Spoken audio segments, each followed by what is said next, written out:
નથી, મળે છે ગમતું નથી અને ગમતું ટકતું નથી. બસ આનું નામ જ જિંદગી. Good morning. મને ડાયરેક્ટર મેડમ, આચાર્ય શ્રી વંદનીય ગુરુજનો તથા આ શાળામાં અભ્યાસ કરતા ભાઈઓ તથા બહેનો, આજનો મારો વિષય છે સમાચાર. સમય ક્યારેય એક સરખો નથી રહેતો, બધાનો બદલાય છે. અંગ્રેજોના ગવર્નર જે કપડાં પહેરીને આપણે પીવડાવતા એ કપડાં આજે આપણે બેસવાળા પહેરીને ધૂમ મચાવે છે. તો આવા બદલાતા સમયથી માહિતગાર કરવા સમાચાર લઈને આવશે ખુશીબેન.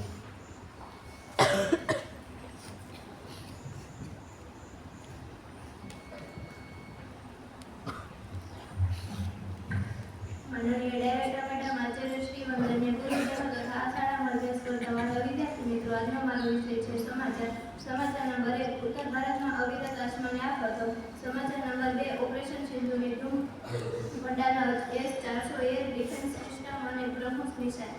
સમાચાર નંબર 3, દિલજત દોસાંજે પંજાબના 10 પૂરગ્રસ્ત ગામડાને અને એની રીતે 200 પરિવારો દત્તક લીધા. સમાચાર નંબર 4, દેવભૂમિ દ્વારકા જિલ્લામાં 11 જનરક્ષક વાહનોને લીલી ઝંડી આપવામાં આવી. સમાચાર નંબર 5, ઉપલેટા તાલુકામાં 20 ગામોને અતિવૃષ્ટિ નુકસાનીમાં સરકારે બાદબાકી કરતા વિરોધ.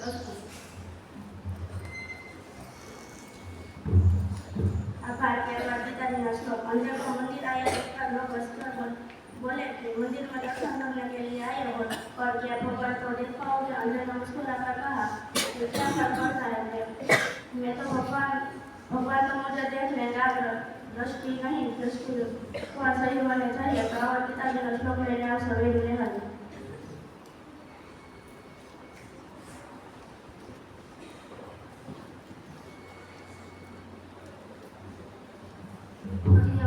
ડાયરેક્ટર મેડમ, આચાર્ય શ્રી વંદનીય ગુરુજનો તથા વાલા વિદ્યાર્થી મિત્રો, આજનો મારો વિષય છે પિતાજીનો શ્લોક.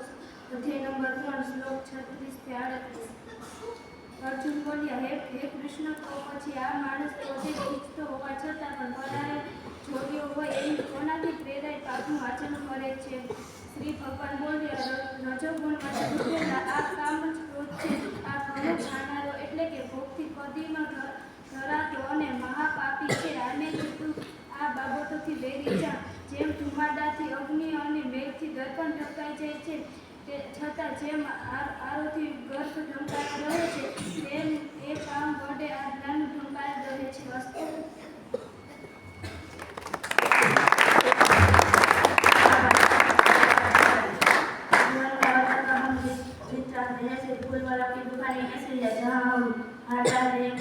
ભગવાન से नहीं जीत सकते. तो આવું જ ભગવાન યાદ કરતું બધા લઈને આવશે પિયાને.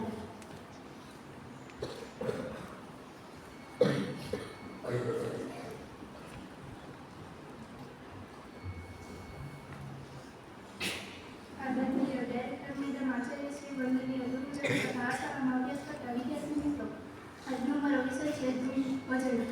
હર હર શંભુ ભોળા, તમારી ધૂન લાવી, તારી ધૂન લાવી ભોળા, તારી ધૂન લાવી. હર શંભુ ભોળા, તમારી ધૂન લાવી, પાર્વતી પ્યારા, તમારી ધૂન લાવી, તારી ધૂન લાવી ભોળા, તારી ધૂન લાવી. ગણેશજીના પિતા, તમારી ધૂન લાવી, હર શંભુ ભોળા, તમારી ધૂન લાવી.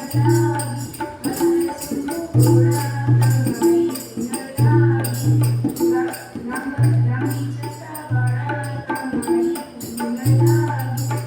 લાવી, તારી ધૂન લાવી ભોળા, તારી ધૂન લાવી. તમારી ધૂન લાવી, હર શંભુ ભોળા, તમારી ધૂન લાવી, કૈલાસ સારા, તમારી ધૂન લાવી, તારી ધૂન લાવી ભોળા, તારી ધૂન લાવી. લાલનું પારા, તમારી ધૂન લાવી, હર શંભુ ભોળા, તમારી ધૂન લાવી. પોતાના કર્મના ફળથી કોઈ યોગાપત્ર ભસ્મ પણ નથી બચી શક્યા અને લોકોએ વિચારે છે કે દૈવમાં સ્નાન કરવાથી આપણે પાપ ધોઈ જશે. તો આ વિચાર એટલે કે સુવિધા લઈને આવશે રાજભાઈ.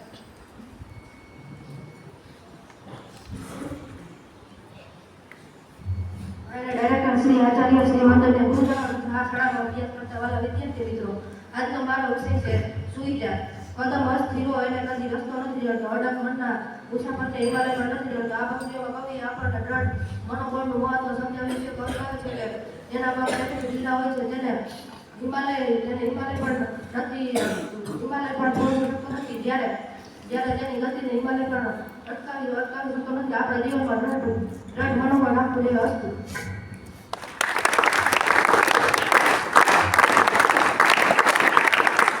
ત્યારબાદ સમાજ 4 યુગ 4 નીતિ 4 ગુરુઓ 4 આશ્રમ 4 પુરુષાર્થ. તો આવું નવું જાણવા જેવું લઈને આવશે ઋતુ.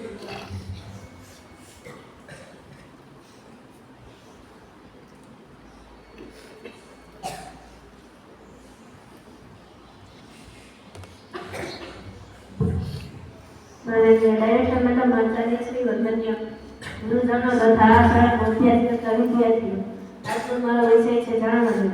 નંબર 1, કુતુબ મિનાર ભારતનો સૌથી ઊંચો મિનારો છે. તેનું બાહ્ય બાંધકામ કુતુબુદ્દીન એબકે શરૂ કર્યું હતું. કુતુબુદ્દીનના આકસ્મિક અવસાન થતાં તેના ઉત્તરાધિકારી સુલતાન ઇલ્તુત્મિશે તેનું બાંધકામ ઈસવીસન 1210માં પૂર્ણ કરાવ્યું હતું. નંબર 2, ઈલોરાની ગુફાઓનું નિર્માણ ઈસવીસન 600 થી ઈસવીસન 1000 દરમિયાન થયું હતું. તેને એક જ મોટા પથ્થરમાંથી કોતરીને બનાવવામાં આવ્યું છે. નંબર 3, ન્યાયની નામ આસ્ટન છે. નંબર 4, વિશ્વમાં પશુ પક્ષીઓની લગભગ 15 લાખ જેટલી પ્રજાતિ છે, જેમાંથી 81,251 જેટલી પ્રજાતિ ભારતમાં જોવા મળે છે. નંબર 5, જૈવ વિવિધતાની દ્રષ્ટિએ ભારતનું સ્થાન 12 છે. અસ્તુ.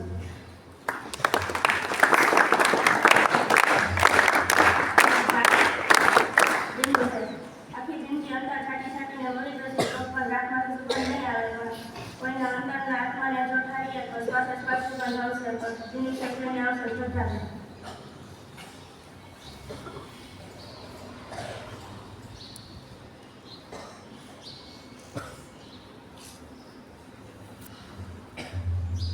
માનનીય ડાયરેક્ટર મેડમ, આચાર્ય શ્રી, વંદનીય ગુરુજનો તથા આ શાળામાં અભ્યાસ કરતા વિદ્યાર્થી મિત્રો, આજનો મારો વિષય છે દિવ્ય. 3 સપ્ટેમ્બર નરસિંહરાવ દ્વિવેદી. આ વાદ્યને કર્મગાન વિશેષ ભાગ કારુણ્ય સભર આવી પંક્તિના સર્જક નરસિંહરાવ દ્વિવેદીનો જન્મ 3 સપ્ટેમ્બર 1859ના રોજ અમદાવાદમાં થયો હતો. બીએની પરીક્ષામાં સફળતા મેળવી આસિસ્ટન્ટ કલેક્ટરની નોકરીમાં જોડાય. ત્યાર પછી તો મુંબઈમાં ગુજરાતીના અધ્યાપક તરીકે પણ સેવાઓ આપે.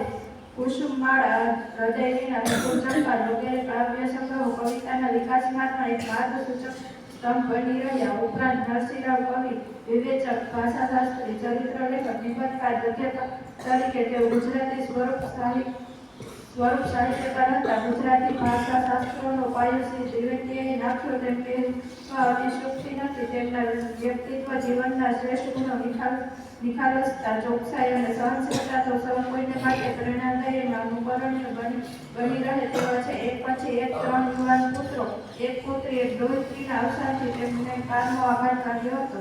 તેમ છતાંય સ્થિત પ્રજ્ઞ કર્મયોગીની જેમ તેમણે આ કાળ વીરતાથી સર્યા હતા. ત્યારે એ સમયે મંગળ મંદિર ખોલો દયામય જેવા શ્રદ્ધા અને ભક્તિના પવિત્ર ગંભીર ઉદ્ગારો પ્રગટ્યા. પ્રેમ જ્યોતિ કાવ્ય પણ ઉત્તમ પ્રાર્થના ગીત ગણાય તેવું કાવ્ય તેમણે લખ્યું છે. મુનશીએ એક પ્રસંગે તેમને ગુજરાતી સાહિત્યના ભીષ્મ પિતામહ કહ્યા હતા. તેને યથાર્થ કરતા તેમણે ઈસવીસન 1937માં ઉત્તરાયણના દિવસે જ ભીષ્મ પિતામહની જેમ દેહ છોડ્યો હતો.